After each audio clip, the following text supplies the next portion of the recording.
Now, I was ready to do my dissertation. I thought, what's the biggest problem that I'm addressing?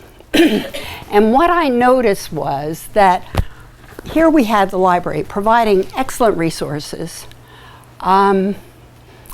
introducing the kids to the resources, showing those resources to the teachers so they could integrate them with their assignments, and then teaching kids how to locate information from those resources for their projects. And I thought, well, this is pretty good. I'm really doing a great job, and this is fantastic. But it wasn't. I would notice, the library's very active, so there are a lot of kids doing projects over and over and over. And I noticed that there's this little resistance, and sometimes a big resistance, at a particular point in their research. And I was at the same time reading some theorists who were talking about feelings and the difficulty of constructing new understanding. And I thought, is it possible that I'm seeing something like that in front of me? Is that possible that I could actually be seeing that? And so that was my dissertation. So it all started with that sense that I was missing something by just teaching kids sources. Today you could say technology, you could say searching, you could put just teaching sources, how to find those sources, and how to find the information for their project. There's still something missing, something that isn't helping them. In fact, I'm almost working against them, because what I'm saying to them is, this is easy. No problem doing this. I'll just show you all this stuff and you're on your way. So then I had a hunch about that there's something constructivist going on here. There's some constructing and learning going on that I'm missing out on, that I'm not helping anybody with. And that's the hard part. So I had an opportunity to find out what these students were thinking and feeling during this process. And I tracked a group of students, a couple of groups of students, for a year. So through 2 semesters. And they were seniors, so they were doing quite sophisticated projects. And the teachers were willing for me to track them, interview them, give them lots of questionnaires, and observe them. And the teachers were willing for me to work with their students. So I had a great opportunity. If I hadn't been there and hadn't had the trust of the students as well as the teachers, and I had been there for 5 years. So if I hadn't had that, I don't think it would have worked as well. So it was an opportunity for me to do this. So my research question, this was the main question. What do students experience in the process of learning from a variety of sources? Basically, this is still the big question. When I did this study, and the following studies revealed that from the student's perspective, from the user's perspective, from the person who's experiencing this, not necessarily from the teacher or from the librarian's perspective, but from the student's perspective, there are 3 aspects to their experience. And the feelings are very important. The thinking, of course, is important, and the acting is important. And these are very closely connected. What they're feeling at the time affects what they're thinking about, and definitely affects what they decide to do. So this is the model that I developed over the years. It's actually, if you look at my dissertation, which nobody will, but it's pretty close to this. You don't need to do that, believe me. but it's pretty close to this. But through the years, I have been able to kind of scale it down a little bit so that we can look at it. So I want to go back and tell you, within the students' voices, what their experience was through this process. I was able to identify 6 distinct stages in the information search process. And a lot of librarians know about this. It's become a major model in library and information science here and internationally. There are a number of tasks in the process of using information for learning. And these tasks are initiation, selection, and exploration formulation. They're the 2 major ones that I found, and then collection and presentation. Now basically the way the research process was looked at was there's an initiation, there's a selection, there's a collection, and there's a presentation. But what my research showed is there's 2 very important stages of learning that are right central in that process. I tried to pick up on the students' language for explaining what they were doing. And so I wasn't using basically thesis statement language or any of those kinds of things. And this is what one of the students said. When I first hear about an assignment, personally I just get upset.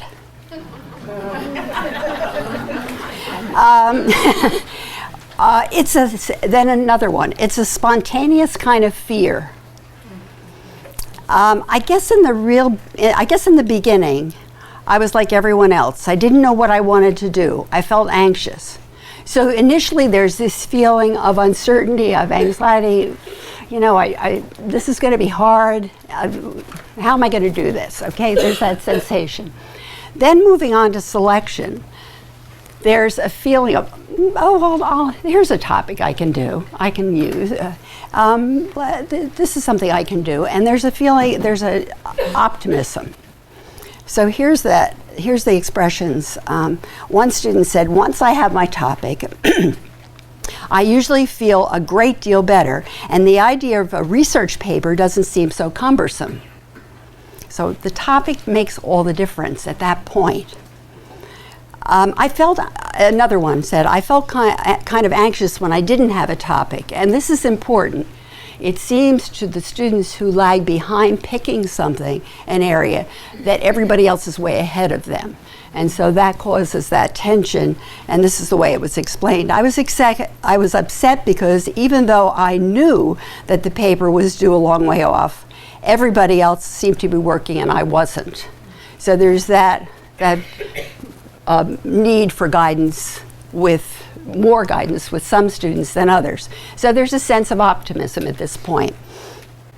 Now we move into exploration, but we think we're going into collection. Now I have a topic, I'm going to collect, and the librarian and the teachers have shown me lots of resources. I can, now go on the internet, I can get all kinds of things, and I'm ready to go. But this is what happens. This is the explanation, the experience of the students. One said, I was so confused up until the 25th, I had no idea what direction I was going in. And another, I felt kind of blind because I didn't know what I was looking for.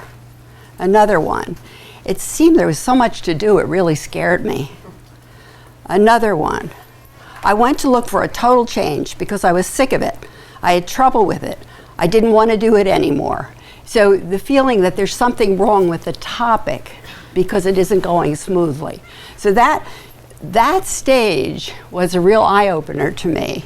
And the way students explained what they were doing in that stage was they were procrastinating. They were putting off getting going. They were delaying. This is what I was seeing in the library, this stage, with this, just a feeling of not knowing what to do, how to do it, so many ideas coming in, not anything fitting together, so much inconsistency, incompatibility of materials. conflicting ideas, conflicting with what I thought it was. And if you're in a collecting mode at that point, and you're taking copious notes at that point, you're just drowning down. And so I realized that our articulation of what you do after you select a topic needed to change. So during exploration, there is a different kind of guidance needed.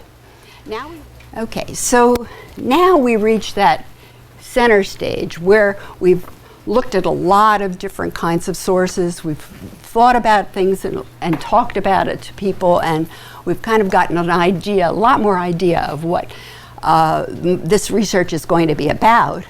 And then we reach a stage of formulation, what I call forming a research question. At this point, formulation, and this is what the student said: I felt relieved. It makes it a lot easier once you have a basis for where you are going. And it's a way to explain that. Now here's another student who never did receive get to the point where they could develop or formulate a focus, what I call a focus. So this is what the student said: I had a general idea, not a specific focus, but an idea. As I was writing, I didn't know what my focus was. My teacher says she doesn't know what my focus was. I don't think I ever acquired a focus. It was an impossible paper to write. I would just sit there and say, I'm stuck. If I learned anything from that paper, it is you have to have a focus. You have to have something to center on. You can't just have a topic. You should have an idea when you start. I had a topic, but I didn't know what I wanted to do with it. I figured that when I did my research, it would focus in, but I didn't let it.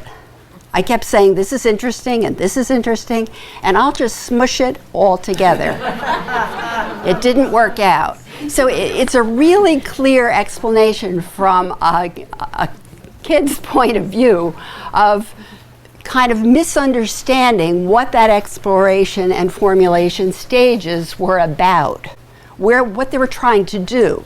And so going over to collection and then not having that central question that they're pursuing, and that was a major problem. She learned a lot from this, Now we move on to collection, which is, now we've got our question. And these last stages are understanding the inquiry question or understanding the research question. So this is the way one student explains it. On the 9th, I got my main focus. Before I did basic research. After I got my focus, I got all my sources to support the focus I had found. Another one: after you know exactly what you are going to do it on, the research is easy. Also noticed an increase in interest at this point. There was a shift in their idea about their project and saying, this is something I'm interested in. This is my work now, rather than this is something I'm doing for somebody else, for the teacher, for an assignment. And so this is the way they explain that. I sat down and I became totally interested in what I was reading.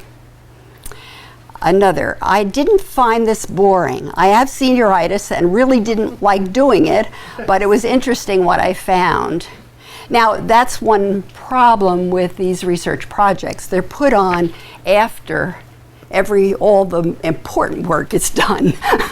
And I think this is the way we're rethinking what research and inquiry is in schools today. It's really a way of learning rather than something you do after all the work is done. Another one said, I was very excited about the topic. When I had a hard time finding information, I didn't want to change it. And that's an important issue. To not want to change it is something that also needs guidance. If you're, sometimes it's really important to change. Sometimes it needs just to be adapted and moved in a little different direction. But other times, you've got to stick with it. It's persistence. There was nothing, she said, there is nothing else I wanted to do. It turned out to be a really fun paper to write. And this is sort of the conclusion of the research. because what I was looking at was the search process, not the writing process. This is the work that goes on before the writing process, and a lot of creativity. All the ideas that go into the writing process are developed in the research process. The satisfaction that something has gone well and I've done a good job is really a wonderful thing for students to experience at least one time, at least once. If they could experience it many times, it's wonderful, but at least once in their K-12 work. And this student had done a project on the death penalty, and she said, I didn't want to just put it in a drawer and forget about it. I wanted to show it to someone who could do something, send it to the governor. So there's that real commitment at the end to take some kind of action. There were two critical stages in the ISP that the research just brought out clearly. Exploration, where there's a dip in confidence, that feeling that things aren't coming together very, very well, and what I call increase in uncertainty. So there's an increase rather than a decrease in uncertainty. More information did not decrease uncertainty, it increased it. And that's a very important theoretical concept that has come out of this work. And that's not a bad thing, but it is what happens. And so that inconsistent and incompatible information, when that's encountered, that has to be worked through, interpreted, and some kind of meaning found within that the person has to actually work through themselves. So that idea of uncertainty is the beginning of learning. This is important. If you already knew this, it wouldn't be necessary for you to do it. You have to realize that you have this uncertainty, which you kind of have to tolerate and understand how to cope with that so you can move on and learn more. And then formulation, that there's a turning point in the research process, in the information search process, when, and it usually is when, there is a focused question, when the question becomes clear and it's toward the middle. That is where they have a guiding idea, a theme, something clear that they can begin. It doesn't mean that that isn't going to change and adjust a little bit as they go along, but that is a critical point of stop, pause, and where are you now? Articulate the research question. All of this indicates a need for guidance and assistance. The research showed this very clearly, that this is not something you send kids off and have their parents do with them. It's really a way of learning. And so I developed this idea from Vygotsky's zone of proximal development, which a lot of you have worked with in your pedagogy. And this is that the idea that a student can do with advice and assistance what he or she cannot do alone or do with great difficulty. So if we leave the student alone, many of them will find a way through. But if with guidance and assistance, they can actually learn how to find their way through an enormous amount of information, conflicting information. And there's the process. So you can see that interest increasing. You can see that moving from vague thoughts to more focused thoughts, once the focus is formed, an increased interest, and the feelings all the way along, that the clarity after formulation, sense of direction, not as much uncertainty, more confidence, and then that feeling at the end, it didn't work out, that's too bad, or this is really good. I really have something